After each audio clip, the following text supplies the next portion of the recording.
I discovered my wife's 4-year affair, the lies, betrayal, and the unimaginable pain that shattered our family and left me fighting to pick up the pieces.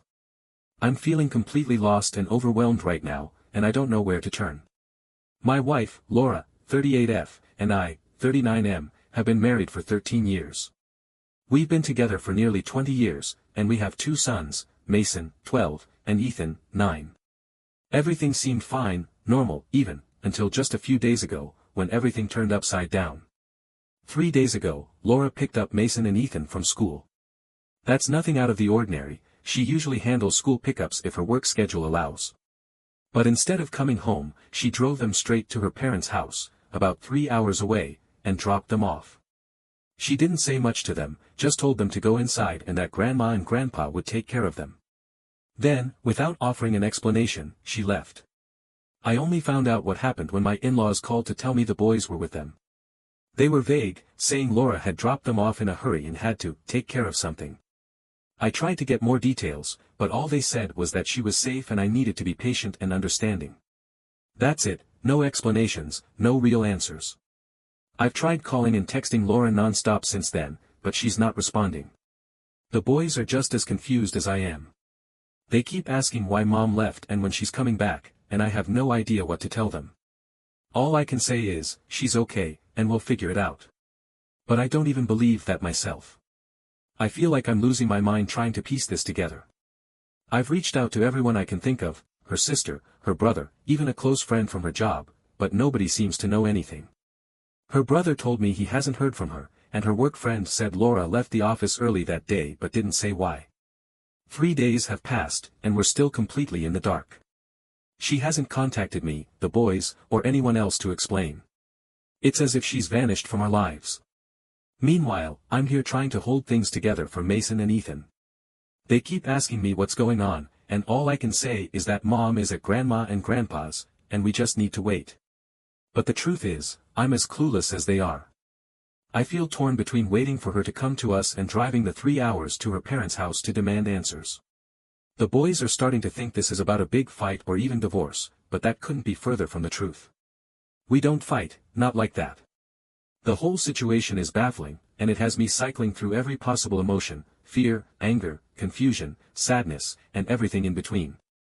If something terrible had happened, like a death in the family or some kind of trauma, wouldn't I, her husband, be the first person she'd turn to? Instead, she's completely cut me out, leaving me to hold everything together for the kids while I'm drowning in my own confusion and pain. Nothing about this makes sense, and the waiting is unbearable. It's been just over a week now since Laura left, and I feel like I'm running on fumes. The boys and I are holding it together as best as we can, but the uncertainty is eating away at all of us. Mason is angry, he's old enough to understand that something isn't right, and he's been asking hard questions I don't have answers to. Ethan, on the other hand, is quieter. He keeps asking when Mom is coming back, and every time I say I don't know, it feels like I'm failing him. Earlier this week, Laura's parents called again. They repeated the same vague reassurances, she's safe. She just needs time. Please be patient. I pushed for more details, but they refused to say anything else. They sounded just as lost as I feel, which only made me more frustrated. I decided to take some of the advice I've been given and called the police to request a wellness check. They visited Laura at her parents' house and confirmed she was physically fine. That was a relief, but it didn't give me the answers I was hoping for. When I asked the officer if Laura had mentioned anything about why she left, they told me she was unwilling to speak about it. Later that night, after the boys went to bed, I sat down in the living room, staring at the empty space where Laura should be. My mind was spinning with all the possibilities. I wondered if there was something I had missed, a sign, a clue. Maybe there was something going on in her life that I didn't know about, something she was too afraid to tell me. I've gone back and forth 100 times, replaying every moment of the last year. Was there a fight I don't remember? Did I say or do something to push her away? We've been together for nearly 20 years, and I can't wrap my head around the idea that she would leave like this, without a word. The boys have been my only source of strength. They're resilient, but I know they're hurting too. Mason has started to take on a protective role, especially with Ethan, trying to shield him from the worst of the uncertainty. It breaks my heart to see him grow up so fast because of this. Ethan still clings to the hope that Mom will walk through the door any day now, and I don't have the heart to tell him otherwise. Last night, as I was tucking Ethan into bed, he asked me, "Did Mom leave because of me?" I felt like the wind had been knocked out of me. I told him, "Absolutely not. This isn't your fault, Ethan. Mom loves you very much.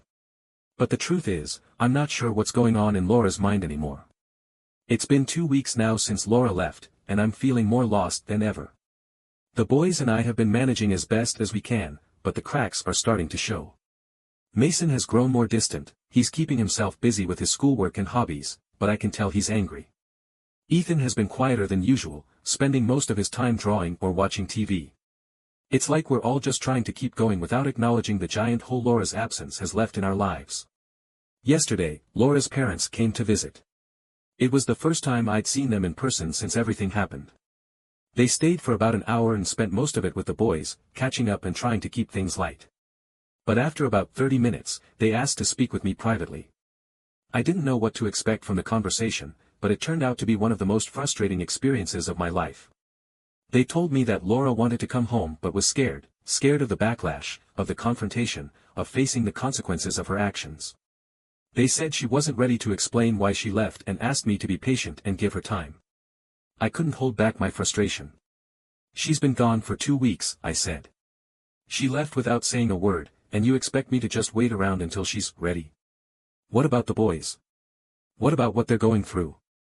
They looked uncomfortable, shifting in their seats, but they didn't have much of an answer. The rest of the conversation revolved around whether or not I planned to divorce Laura. They seemed almost desperate to convince me to give her another chance, urging me to think about the years we've spent together and the family we've built. They said she was ashamed and remorseful, but all I could think was, if she's so ashamed, why hasn't she told me anything herself? Eventually, I told them I wasn't sure what I was going to do, which wasn't entirely true. In my mind, I've already decided that I can't move forward with her. I didn't tell them because I still want to hear the truth from Laura. I need her to look me in the eye and explain everything. I need her to own up to what she's done, not just for me but for Mason and Ethan. They deserve answers as much as I do.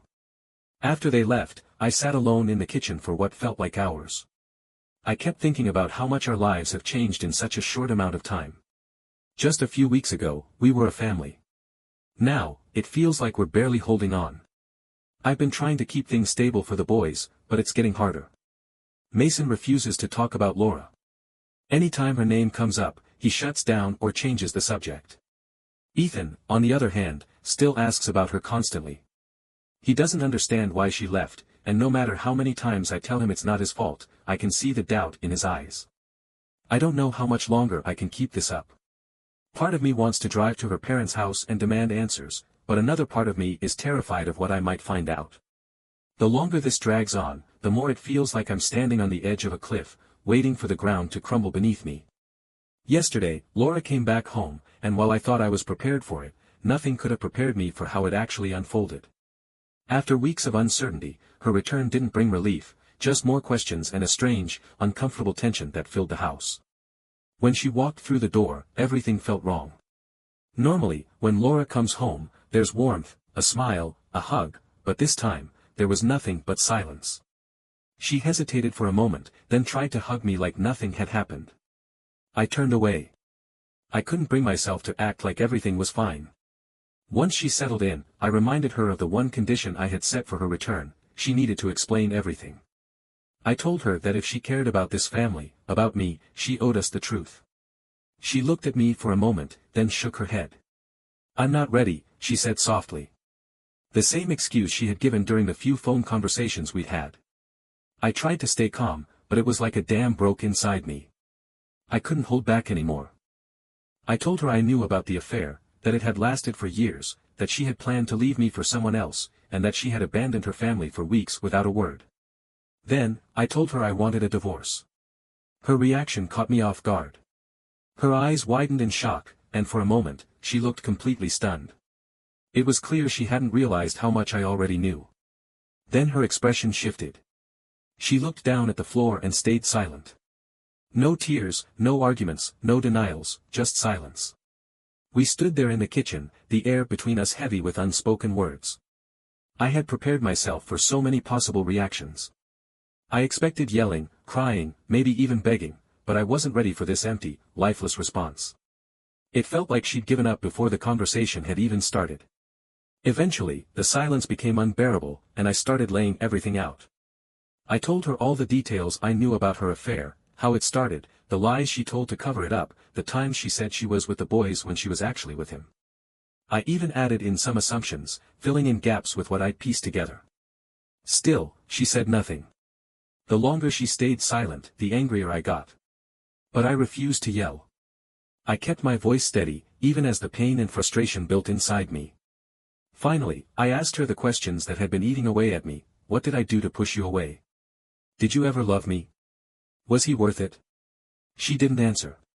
She didn't even look at me. It was like talking to a stranger. That silence hurt more than anything she could have said. It was worse than the day I found out about the affair. I stood there, staring at her, feeling the weight of everything we'd lost. Then, things got worse. I hadn't realized Mason and Ethan were listening from the hallway. I was so focused on Laura that I didn't think about where the boys might be. Mason stormed into the kitchen, his face red with anger. He started yelling at Laura, demanding answers. I tried to calm him down, but he was furious. Ethan stayed in the hallway, watching with wide eyes, too scared to say anything. Laura didn't respond to Mason. She turned and ran upstairs, locking herself in the bedroom. I could hear her crying through the door for most of the night, but I didn't go to her. I didn't have anything left to say. This morning was tense. Mason, Ethan, and I tried to carry on with our day, but the tension in the house was unbearable. Laura stayed in the bedroom for most of the day, only coming out when she thought the boys weren't around. I've been thinking about asking her to stay with her sister until the divorce is finalized, but I know she has every legal right to stay here. The idea of cohabitating like this feels impossible, but I don't know what else to do. Looking back, I realize how wrong I was about Laura. I thought she'd come home and be remorseful, that she'd beg for forgiveness and try to make things right. But now I see how naive I was. This is the same woman who once spent hours helping Mason with a school project he was struggling with. The same woman who drove Ethan to every soccer practice without complaint. But now, when it comes to her own family, she can't even find the courage to speak. The next few months feel like an impossible mountain to climb. Mason and Ethan deserve stability, but I'm barely keeping it together. Every moment feels like a battle to stay calm, to keep moving forward. Divorce takes time, and life doesn't pause for this kind of pain. I don't know how to coexist with Laura right now, especially with the boys caught in the middle. Every interaction feels like walking on broken glass. I want to fast forward through all of this, past the arguments, the awkwardness, and the pain. I know it'll take time to heal, but right now, it feels like that time will never come. I've been in a bad place since Laura came home. Every day feels like a constant struggle to hold it together, especially for Mason and Ethan. I've been trying my best to fake it, keeping calm, staying strong for the boys, but the truth is, I'm barely holding on. Tonight, everything came crashing down, and I lost my composure. The divorce is already filed, but Laura hasn't hired a lawyer yet. Part of me hopes that means we'll be able to settle things amicably, maybe even avoid dragging the boys through a messy legal battle. But after tonight, I don't know if that's realistic anymore. For the past couple of weeks, we've been following a tense, unspoken routine. Laura stays at the house during the week and heads to her sister's on Friday evenings, only returning late Sunday night. It's been a way for all of us to avoid each other, me, the boys, and Laura. The boys and I have tried to carry on as normally as possible, while Laura mostly keeps to herself. Mason still refuses to talk to her, and after a couple of heated arguments between them, I think that's for the best. I've been working hard to stay disciplined when I'm around Laura. I keep our interactions short and indifferent, never letting her get under my skin. But tonight, everything changed. Usually, Laura is gone by the time I get home from work on Fridays, but not this time. She was waiting for me in the kitchen when I walked through the door. I tried to walk past her, but she lightly grabbed my hand. "Is this how you're going to treat me?" she asked. "Just because I'm not ready to talk about the affair?" It was the first time she had even acknowledged the affair since everything fell apart. I tried to bite my tongue, to keep walking, but her words pushed me over the edge. With the boys out of the house, the anger and pain I'd been suppressing finally broke through. I unloaded everything, all of my hurt, my rage, my heartbreak. I told her how broken I feel, how every day has been a struggle just to function. I told her how much damage she's caused to me and the boys. I don't even know how long I went on, I lost all sense of time. I raised my voice, got animated, and poured out every thought and feeling I've been holding in for weeks. Laura stood there, taking it all in. She started sobbing uncontrollably, repeating, "I'm sorry," over and over. A part of me hated seeing her cry, but another part of me felt a dark sense of satisfaction. For the first time, it felt like she understood the gravity of what she'd done. Eventually, I couldn't take it anymore. I told her to leave me alone and walked out of the kitchen before she could compose herself enough to say anything else. She lingered there for a while, then packed her things and left for her sister's house. The boys came home about half an hour later and could tell something had happened. Mason looked at me suspiciously, but I wasn't ready to talk about it. I don't think they need to know the details of what happened tonight. Ethan has been doing better lately, and I don't want to set him back. Mason's anger toward Laura is already boiling over, and telling him about this would just make things worse. I hate this. I hate everything about it. I should have kept my cool, but I didn't. I let her get to me, and now I feel like I've taken a step backward. Looking back, it feels like she was trying to start a conversation about the affair, but she didn't know how. Instead, it turned into this mess. I don't know where we go from here. This fragile balance we've been trying to maintain feels even more unstable now. All I can do is try to pick up the pieces and move forward.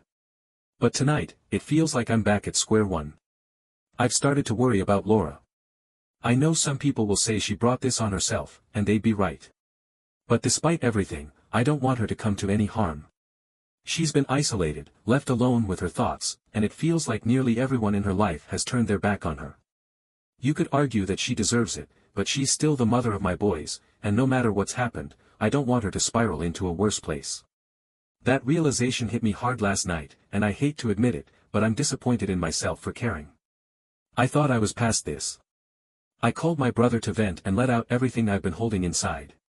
It helped for a while, but by the end of the call, I felt like I was back where I started. I keep telling myself I'll try again tomorrow.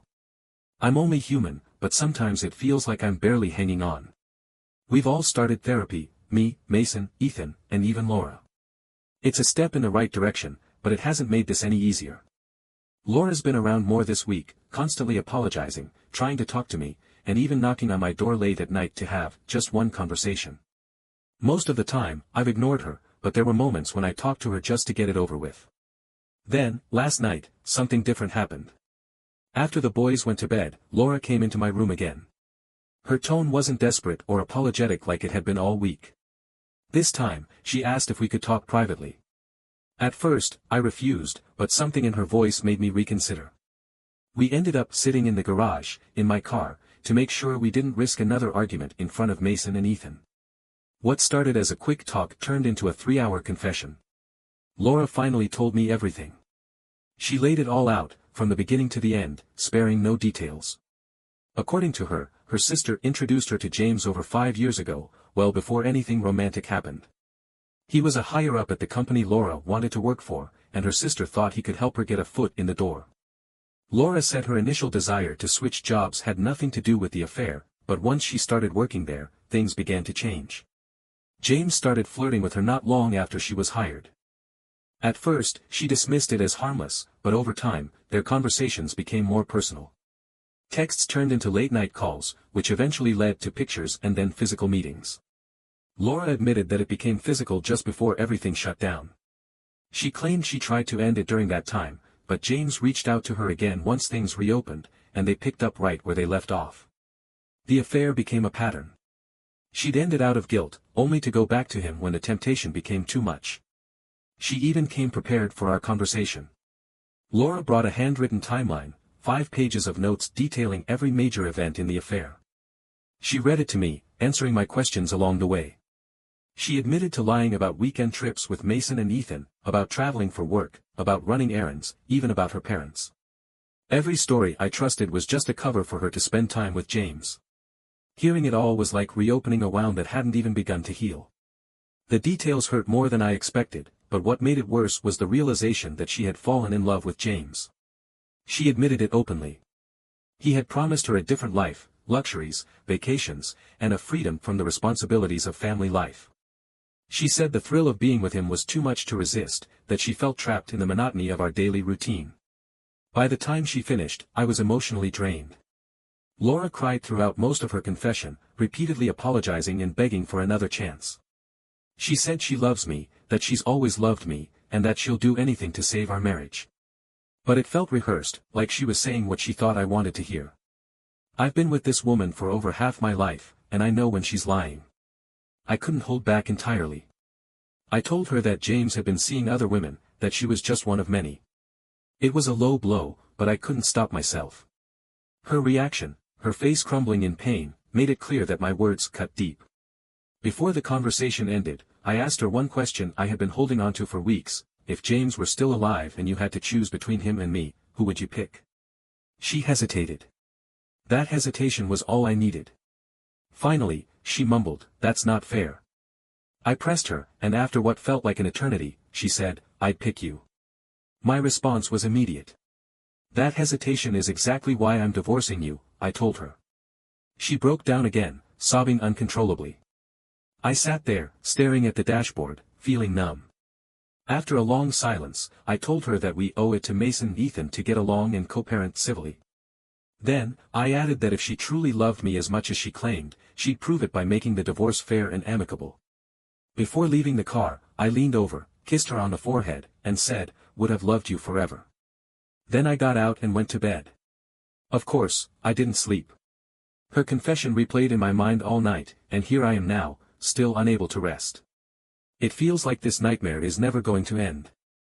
I thought hearing the truth would bring some sense of closure, but all it's done is deepen the pain. The boys deserve better than this.